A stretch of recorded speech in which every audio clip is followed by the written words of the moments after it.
I look at him and I marvel that he is a miracle. I go through and I remind myself of all of the things that had to happen to have him here. I take a breath and I just am like grateful. I was dating James for 9 months. We were in love. And every night we would walk the dog on this beach. And I had an itch under my armpit. I reached down and there was a lump the size of a walnut. And it turned out to be stage 2 breast cancer. Getting a cancer diagnosis was not on the bingo card for either of us.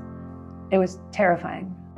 About 2 weeks later, I was in my surgeon's office and she said, you're gonna go get a PET scan tomorrow. You're gonna get an MRI.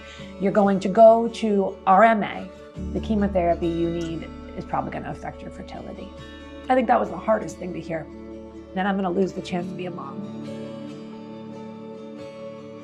I ended up with Dr. Buyuk, and he's telling me we're gonna do 2 rounds of back-to-back IVF, right? And we're gonna start right now. And we did. We froze 1 embryo that we named Chance.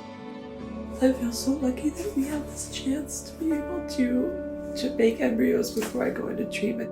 I went through the rest of my treatment, which was 8 rounds of ACT chemo and then 28 rounds of radiation. And my oncologist sat me down and she said, hey, listen, you're doing great. You made it through with flying colors, cancer-free. I said, okay, so like, can I have this baby? Can I carry my kid? Because I'm on this medication, right, for 10 years.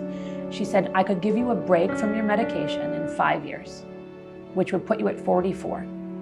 You've never been pregnant. You have 1 embryo to try this with. I think that you need to have a surrogate. And so we set out about on the journey to find our surrogate. And then we matched with Whitney.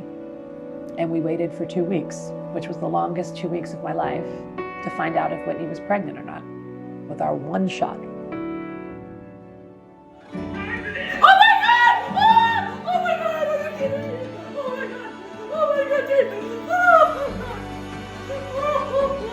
The experience I had of breast cancer and my fertility journey turned me into the woman I am right now. And I don't know if I would be the mother I am right now if I hadn't endured all of that. The journey was hard, but where we are today, I can say 1,000% worth it.